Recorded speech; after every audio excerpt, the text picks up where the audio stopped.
আকলব্যকে না জানিয়ে রাঙা আবার সত্যজিতের সাথে মিশানে গেল। হ্যাঁ বন্ধুরা, রাঙামতি তীরন্দাজ আজকের পর্বে। ধারাবাহিকের শুরুতে আমরা দেখতে পাই একলব্য রাঙার কাছে বলছে, তুমি যদি এখন শত্রুদের সঙ্গে মোকাবেলা করতে যাও, এই পুজোর সময় তোমার ব্যাপারগুলো আরও জটিল হয়ে উঠবে।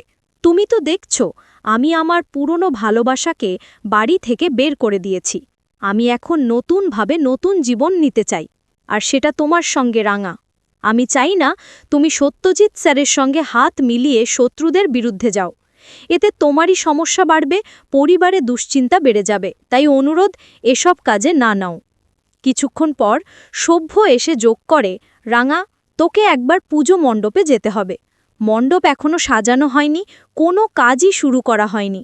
তুই যদি একবার মণ্ডপে না যাস, হয়তো সেটা অসম্মান হয়ে যাবে।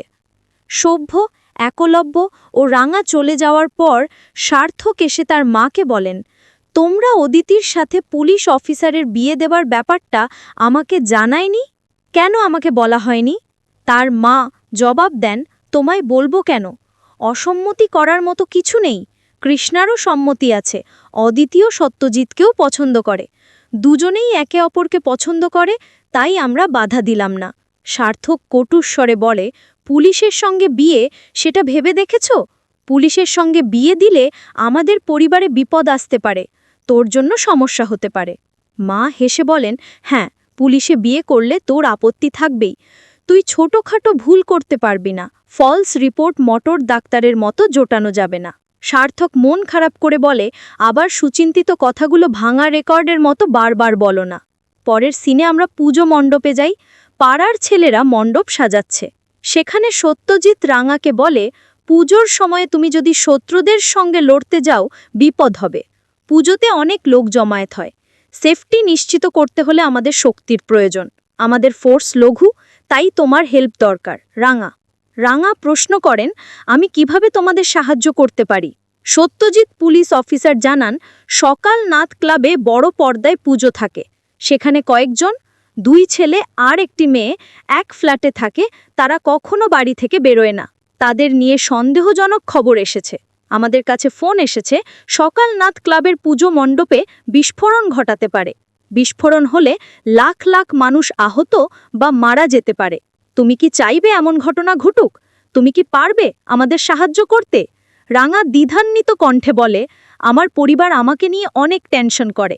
আমি তোমাদের হয়ে কাজ করছি, কিন্তু চাই না কেউ এটা জানুক, এমনকি তোমাদের পুলিশ ফোর্সও যেন না জানে। পরের দৃশ্যে রাঙা সেই সন্দেহভাজন ফ্ল্যাটে গিয়ে দেখা করতে উপস্থিত হয়, সকাল নাথ ক্লাবের পুজো মণ্ডপে যে সন্দেহ করা হচ্ছে তার সূত্র ধরে।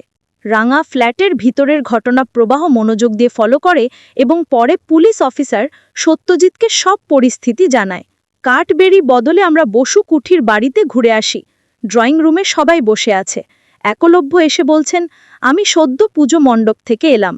সেখানে অদিতি ও অন্যান্য সবাই কাজ করছিল, কিন্তু রাঙাকে দেখতে পাইনি। রাঙা বাড়িতেও নেই, তাহলে সে কোথায় গেল?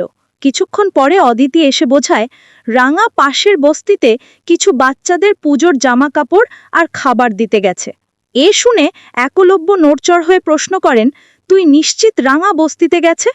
অদিতি দৃঢ়ভাবে বলে, হ্যাঁ, রাঙা মাঝে মাঝে ওখানে গিয়ে ওদের খাবার দেয়।